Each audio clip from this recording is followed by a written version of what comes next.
हम हैं red network, हम करते हैं जन की बात। नमस्कार, आप देख रहे हैं रेड नेटवर्क। मैं हूं योगेश चक्रवर्ती और इस वक्त हम वांका में मौजूद हैं और जिस जगह पे हम बैठे हुए हैं वो बिहार सरकार में राजस्व और भूमि सुधार मंत्री राम नारायण मंडल जी का पैतृक घर है, जहां हम बैठे हुए हैं और हमारे साथ वो खुद मौजूद हैं। हम उनसे बात करते हैं चुनाव को लेकर के। बांका में जेडीयू के प्रत्याशी गिरधारी यादव जी हैं, वो जयप्रकाश यादव के खिलाफ मैदान में हैं और दूसरी तरफ पुतुल सिंह निर्दलीय प्रत्याशी मैदान में हैं। तो चलिए बात करते हैं मंत्री जी से।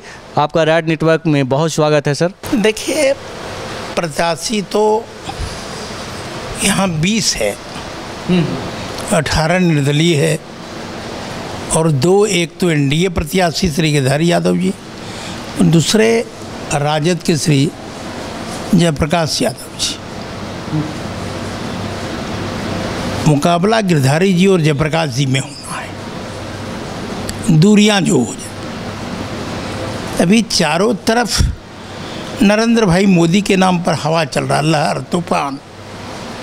गरीब के यहाँ जाइए, कस्बे में जाइए, मोहल्ले में जाइए,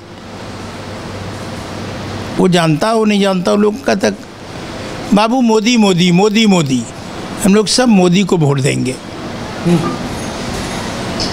कुछ लोग कंफ्यूज भी हो जाते हैं चुनाव चिन्ह लेकर के, तो फिर हमारे कार्यकर्ता समझा रहे हैं कमल फूल नहीं रहेगा, इस बार तीर छाप वाले को वोट देना है। तीर छाप को हम लोगों ने ये सीट दिया है, बांका भागलपुर सब जहाँ श्री गिरधारी यादव के तीर छाप पर 1 नंबर पर बटन दबाएंगे और भारी बहुमत से जिताएंगे। तो आम लोग ये जान रहा है कि सब नरेंद्र भाई मोदी के खाते में जाना है। जी, ये बताइए सर कि पुतुल सिंह यहाँ निर्दलीय चुनाव मैदान में ताल ठोक रही हैं, कितनी बड़ी सिरदर्द है आप लोग के लिए? देखिए, मैं आपको बता देता हूँ, भारतीय जनता पार्टी में थी तो पहचान था। भारतीय जनता पार्टी से अलग होकर के निर्दलीय के रूप में लड़ रही है, तो क्या स्थिति होती है निर्दलीय की आप सब जानते हैं। कोई सिरदर्द नहीं है। पार्टी ने उनसे कहा भी आप मत लड़िए चुनाव, लेकिन उनको लगा कि हम बड़ा मजबूत कैंडिडेट होंगे। गलतफहमी में लोगों को हो जाता है। भारतीय जनता पार्टी के पिछली बार भी लहर थी, तो 10,000 से वो हार गए थे, 10,000 समथिंग से। उससे ज़्यादा लहर इस बार नरेंद्र भाई का, अमित शाह जी का, और दिल्ली और इस प्रदेश में जो काम हुआ है विकास का इस नाम पर, सब लोग नरेंद्र भाई मोदी मोदी मोदी मोदी के नाम पर मतदान कर रहा है। इसलिए निर्दलीय प्रत्याशी अपना जमानत बचाना उनको मुश्किल हो जाएगा। लेकिन वो निर्दलीय प्रत्याशी के तौर पे तो चुनाव जीत चुकी हैं एक बार। देखिए, एक बात मैं बता देता हूँ, जिस समय वो जीती थी उस समय सब दल का समर्थन प्राप्त था। श्री दिग्विजय सिंह जी यहाँ से सांसद थे, उनका देहावसान हो गया था, अकस्मात मृत्यु, तो वो उनको अनुकंपा मिला था। आमजन के बारे में आप जानते हैं कि किसी के पति का देहांत होना, किसी का पिता का देहांत होना, तो फिर उनके प्रति लोगों को सहानुभूति हो जाती है। तो सहानुभूति का लहर उस बार था जो चुनाव जीती। फिर भारतीय जनता पार्टी में ज्वाइन किया, उन्होंने टिकट दिया, कुछ वोट से हारे। और इस बार कहीं कुछ नहीं है, उनके पक्ष में कोई किसी का हमदर्द नहीं है। जी।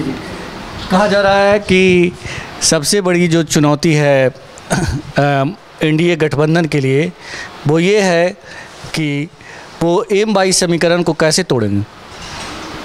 देखिए, हम लोग जात पात धर्म संप्रदाय से ऊपर उठ करके चुनाव लड़ रहे हैं। एनडीए के पास इतना ज़्यादा वोट है आज के तारीख में, खाली संभाल कर ईवीएम में चला गया तो बड़ी संख्या में। और जहाँ तक आप यादव और मुसलमान की चर्चा आपने कर दी है, जी जी, तो लगातार हमारे प्रधानमंत्री जी ने 130 करोड़ लगातार चर्चा, विकास और सबकी चिंता किया है। सबका साथ, सबका विकास, कोई जाति धर्म से अलग करके नहीं किया। जो भी काम इस राज्य में किया, इस देश में किया, सबके बारे में सोचकर काम किया है।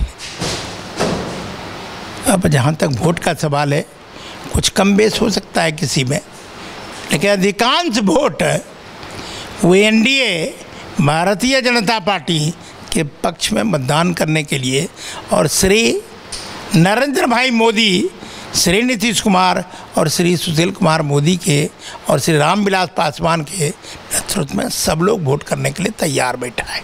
जी जी। तेजस्वी यादव कह रहे हैं कि जो इस बार का चुनाव हो रहा है वो 15% बनाम 85% हो रहा है। देखिए, लोग ख्याली पुलाव पकाते हैं और ख्याली पुलाव अगर नहीं पकाएंगे तो फिर शायद मुकाबले लड़ाई में कैसे आएंगे। वो तो 23 मई को परिणाम आएगा तो फिर पता चलेगा क्या हश्र होने वाला है। स्थिति ये हो गई इस बिहार में, पिछले बार तो कुछ सीट मिल भी गया था, इस बार 40 का 40 एनडीए जीतने जा रही है। खाता नहीं खुलेगा किसी और का, यह स्थिति पैदा हो गई है। सर, एक मंत्री के तौर पे आपके जो उम्मीदवार हैं चुनाव मैदान में, उनको जितवाने की जिम्मेदारी आपके ऊपर कितनी है? देखिए, जनता जनार्दन मतदान करती है, लोग वोट देते हैं, मंत्री हैं, एनडीए के हैं, स्वाभाविक है। मैं सिर्फ बांका नहीं देख रहा हूँ, बांका, भागलपुर, कटिहार, पूर्णिया सब देख रहा हूँ, लेकिन गृह जिला है मेरा, तो स्वाभाविक है मेरी विशेष जिम्मेवारी है। अधिक समय दे रहा हूँ और निश्चित मैं बता रहा हूँ, निश्चित रूप से हम इस सीट को जीतेंगे। अभी मेरी जो पुतुल सिंह हैं उनके एक सहयोगी से बात हो रही थी, उनका तो कहना था कि जो आपके प्रत्याशी हैं गिरधारी यादव जी, उनका वो कहीं रेस में ही नहीं है। देखिए, एक बात बता देते हैं, मेरे प्रत्याशी का ईवीएम में नंबर 1 है। जी जी। और मेरा प्रत्याशी मतदान के दिन भी और अंत दिन भी और रिजल्ट के दिन भी 1 नंबर रहेगा। कौन 2 और 3 होगा ये निर्णय करेंगे जयप्रकाश जी और पुतुल जी। उनको ये निर्णय करना कि 2 कौन 3 कौन। मेरा प्रत्याशी तो 1 नंबर है और 1 नंबर रहेगा। और मेरा प्रत्याशी तो 4 बार आज भी एमएलए है, 4 बार से एमएलए, 2 बार सांसद रह चुके हैं। जी जी। रैड नेटवर्क से बात करने के लिए आपका बहुत शुक्रिया। धन्यवाद आपको। जी जी। तो ये थे बिहार सरकार में भूमि सुधार एवं राजस्व मंत्री राम नारायण मंडल जी, जिनका कहना था कि उनके जो प्रत्याशी हैं वो नंबर 1 पोजीशन पे रहेंगे और ये तय करना है जयप्रकाश यादव और पुतुल सिंह को कि वो कौन सी पोजीशन पे आते हैं। योगेश चक्रवर्ती, रैड नेटवर्क, बांका।